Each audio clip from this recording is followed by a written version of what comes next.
Assembly में वो दो बच्चे भी मौजूद थे जिन मासूमों के सामने उनकी मां को कत्ल कर दिया गया।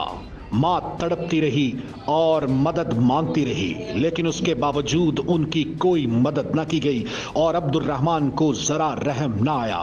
उसने 6 गोलियां उनके सीने में दाग दी।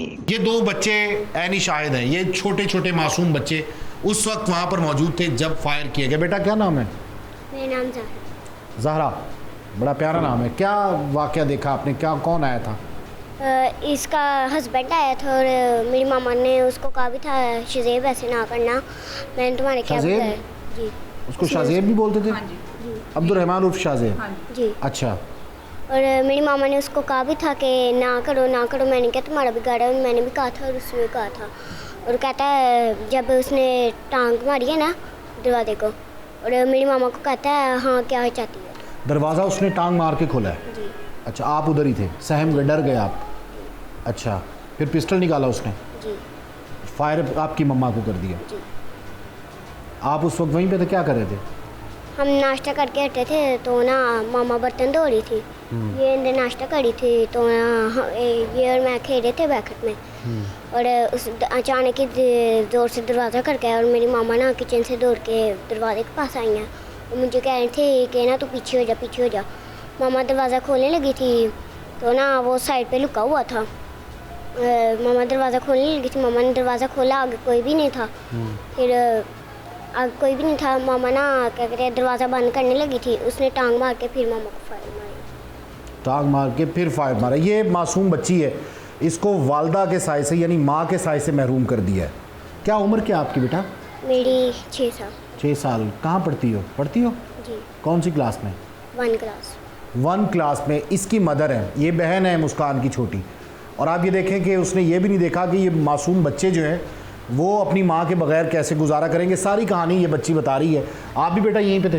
हाँ जी, मैं भी यहीं पे था। फिर क्या हुआ था? इसने 6 गोलियां मारी हैं, बाद में ये भाग गया है। जब बाद में इसका पिस्टल गिरा है और ये वहाँ पर भाग गया है, इसे किसी ने पकड़ा ही नहीं है। जब इसने गोलियां मारी हैं ना तब इसकी 2 गोलियां पहले भी नीचे गिरी हैं। इसने दरवाजे को टांग मारी है तो आया पहली सीढ़ी पे पाँव रखा है इसने, तो किसकी सीढ़ी पे? नीचे जो अच्छा, सीढ़ी पे, स्टेयर पे। उस पे पाँव रख के फिर आगे आके गोलियां मार के बाहर हुआ। बाहर जाके इसका पिस्टल गिरा तो इसने उठाया, भाग गया। साथ इसका टाई का बेटा भी था। मोटरसाइकिल पे आए थे? हाँ जी, मोटरसाइकिल आगे खड़ी थी इनके। मोटरसाइकिल पे वो आया है और उसके बाद उसने दरवाज़ा खटखटाया, नॉक किया है। दरवाज़ा जब खोला है, छुप गया है। जैसे ही दरवाज़ा बंद करने लगे उसने टांग मार के दरवाज़ा खोला अब्दुल रहमान ने। और उसके बाद आपने सारी कहानी सुन ली कि उसने जुर्म ये कैसे उसका इर्तिकाब किया है कि उसने बच्चों के सामने उनकी माँ को कत्ल किया है। अब्दुल रहमान अभी भी आजाद घूम रहा है, जबकि मुद्दई डर डर कर जिंदगी गुजार रहे हैं। अब्दुल रहमान कॉल पर धमकाता नजर आता है, लेकिन पुलिस के हत्थे नहीं चढ़ता या फिर पुलिस हाथ पे हाथ धरे इंतजार कर रही है कि एक और लाश गिर जाए। मुद्दई मुकदमा का कहना था कि वो सामने नहीं आना चाहता, लेकिन उसने कॉल रिकॉर्डिंग भी सुनाई जिसमें अब्दुल रहमान धमकियां देते हुए सुना जा सकता है। मतलब 6 गोलियां उसे मारी हैं। आप क्या लगती हैं जी मुस्कान की? ये माइक पकड़ लें। आप बड़ी सिस्टर हैं? हाँ जी। अच्छा, आप शादीशुदा हैं? हाँ जी। ठीक है, तो इन सारे मामलात का पता था कि अब्दुल रहमान के साथ इसका गुजारा नहीं हो रहा? हाँ जी पता था, लेकिन हमने पहले काफ़ी इनको समझाया, दोनों को ही समझाया था कि ना इतना लड़ा करो। दोनों को ही समझाया था, लेकिन फिर आपस में इनकी पता नहीं कितनी बहस होनी। यहाँ पर आते थे मम्मा के घर भी, तब भी इनकी बहस होती थी, हर वक्त लड़ाई झगड़ा। तो इसको हमने काफ़ी समझाया था पहले भी, पर इसने फिर कहा कि नहीं अब मेरा गुजारा नहीं है, मैंने नहीं रहना इसके साथ। हालांकि इसका जब बेबी होने वाला था तब भी। या आप क्या समझते हैं उसने इस वजह से किया है कि खुला क्यों ले रहे हैं या सेपरेट क्यों हो रहे हैं? मैं नहीं छोड़ना चाहता। वो कहता मैं नहीं छोड़ना चाहता। तो खुद भी ठीक नहीं होना चाहता था वो? कहता था कि मैं ठीक हो जाऊंगा। उसने ये बात की है, मैं झूठ नहीं बोलती। उसने कहा था कि मैं काम भी करूंगा, मैं सब कुछ करूंगा, लेकिन इसने कहा कि नहीं मैंने नहीं, अब रहना ही नहीं है। क्योंकि जाहिर है वो 1 साल तक उसने कोई काम नहीं किया। नहीं किया था शादी के बाद। तो आप लोग भी कहते थे उसे कि आप काम करें, ये वो सारा? कहते थे, सारे ही कहते थे उसे। तो वो कहता था मैं करूँगा। फिर जब ये लड़ाई झगड़ा हुआ ना, जब खुला का केस हुआ तब उसने कहा कि आपकी मेहरबानी है ना, मेरे बच्चे की ज़िंदगी ना ख़राब करो, मेरा बच्चा छोटा, वो किसके लिए, वो कौन लेगा फिर। तब इनकी बच्चे से भी बहस हुई कि ये कहती थी मैंने रखना है, वो कहता था मैंने रखना है। तो फिर भी उसने कहा कि मैं करूँगा सब कुछ, लेकिन उसने कहा कि नहीं अब मेरा कोई गुजारा नहीं है। बच्चे की डेथ कैसे हुई अगले दिन? उसकी डेथ पता नहीं, उसको सांस का मसला था। जब वो पैदा हुआ ना उसको सांस का मसला, ना कि वो पहले बिल्कुल ठीक था, पूरे 9 माह हमने चेकअप करवाते रहे, बच्चे को कोई मसला नहीं था। जब वो पैदा हुआ ना तब उसे सांस का मसला हो गया था। तो डॉक्टर्स ने हमें कहा कि आप लोग यहाँ पर ना नर्सरी बहुत महंगी है, प्राइवेट केस करवाया था। तो तब मम्मा भी हॉस्पिटल में थी, इस वजह से हमने कहा कि हम नहीं इतना अफोर्ड कर सकते नर्सरी को ना। तो उन्होंने कहा आप लोग ना म्यू हॉस्पिटल फिर ले जाओ इसको नर्सरी में। तो हम उसी टाइम बच्चे को लेके एम्बुलेंस करवा के, तो तब मेरी मम्मा की तबीयत बहुत ज़्यादा उस टाइम बिगड़ी हुई थी। तो हम लोग उसको ले गए हैं वहाँ पर, हमने इमरजेंसी में उसको सारा चेकअप वगैरह करवाया। उन्होंने कहा कि इसको ना अभी तो हम लोग फ़िलहाल चेकअप करते हैं, सांस का मसला आ रहा है, इसको ऑक्सीजन जो है तब से अटैच है और उसकी शुगर भी बहुत ज़्यादा तेज़ थी। ठीक है, मसाइल शुरू से ही थे? हाँ जी, पैदा होते साथ ही। तो फिर उन्होंने शुगर वगैरह, फिर उन्होंने काफ़ी उसको ऑक्सीजन मशीन ज़्यादा बड़ी लगा दी। फिर उन्होंने हमें कहा कि ना अब इसका ब्लड का इंतज़ाम करें, इसको ब्लड लगना है, ब्लड का बड़ा इशू है इसका। फिर हमने ब्लड ढूंढते ऐसे ही फिर मेरी मम्मा की डेथ होगी इतनी देर में ना। मतलब अगर वो 7 बजे वो पैदा हुआ है और रात 11:30 मेरी मम्मा की डेथ होगी।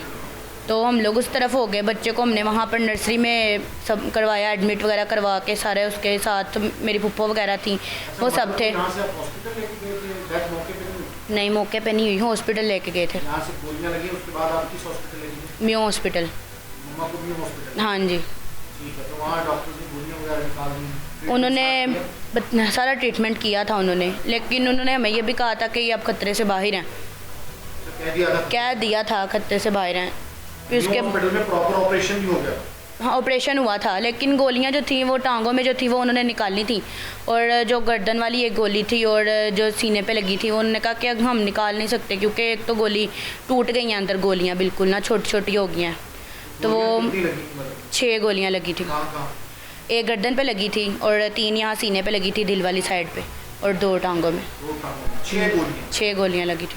पूरा पिस्टल ही खाली कर दिया? हाँ जी, पूरा पिस्टल खाली किया। तो उसके घर वालों से कोई बात हुई या उन्होंने कभी फोन किया, या उससे पहले जब वो आ रहा था तैश में मारने के लिए? जब सुबह आया ना वो, उससे पहले एक दिन रात को बहस हुई है इन दोनों की आपस में। तो उसने कहा कि नहीं अब मैं ठीक है, तुम लोग चाहते हो ना ये कि मैं कुछ करूं। तो इन दोनों की आपस में बहस, ने कहा हाँ मैं यहाँ पे हूँ, फिर तुम जो कर लो करना। अब्दुल रहमान की साली का कहना था कि वो अपनी मां को बहुत याद करती है और अब्दुल रहमान को बहुत बार समझाने के बावजूद वो राह रास्त पर नहीं आया। हमने हर किस्म की सपोर्ट भी की, अब्दुल रहमान को ना नफका दिया और अपनी बेटी को, अपनी बहन को अपने घर रखा, लेकिन इसके बावजूद अब्दुल रहमान एहसान फरामोश निकला और उसने मेरी मां का साया ही छीन लिया। मुलजिम धमकियां लगाने का आदी है, उसने पहले भी धमकियां लगाई और जैसे मुस्कान को कॉल की, थ्रेट किया कि तुम खुला का नोटिस वापस लो वरना मैं ये कर दूंगा वो कर दूंगा। उसके बाद अभी तक वो धमकियां लगाने से बाज नहीं आ रहा। ये रिकॉर्डिंग सुने। अच्छा, अपने आप ਨੂੰ ਹੋਰ ਨੁਕਸਾਨ ਦੇਣੇ ਦਾ ਉੱਥੇ ਹੀ ਆ ਕੇ ਗੱਲ ਹੈਗੀ ਉਹ ਇਨਸਾਨ ਦੀ ਬੱਚੀ ਬਣ ਜਾ, ਬਿਹਤਰ ਹੈ। ਠੀਕ ਹੈ ਨਾ, ਅਗੋਂ ਨੁਕਸਾਨ ਹੋਣੇ ਜਿਹੜੇ ਉਹ ਮੈਨੂੰ ਕਹਿੰਦਾ ਨਾ ਹੀ ਲੋ, ਤੁਹਾਡੀ ਮਿਹਰਬਾਨੀ। ਨਹੀਂ ਮੈਂ ਹੁਣ ਤੂੰ ਕਹਿਣਾ ਨਾ ਪੁਲਿਸ ਵਾਲੇ ਵੀ ਕੁਝ ਨਹੀਂ ਕਰ ਸਕਦੇ, ਫਲਾਣਾ ਵੀ ਕੁਝ ਨਹੀਂ ਕਰ ਸਕਦਾ, ਠੀਕ ਹੈ ਨਾ। ਚੱਲ ਤੇਰਾ ਮਲਾ ਸੋਚਿਆ ਦਰਵੇ, ਤੂੰ ਨਹੀਂ ਅੰਜ ਬਹਿਣਾ। चल ठीक है, चाहनी है ना तू अंजलि बहना, तेरी माँ चाहती है। मुंह की गोली पावांगा। रिकॉर्डिंग आपने मुलाहिजा की। सबसे बड़ा सवाल यह है कि आखिर एक मुलजिम 302 का मुलजिम कैसे बाहर दंदनाता फिर रहा है और पुलिस हाथ पे हाथ धरे बैठी है।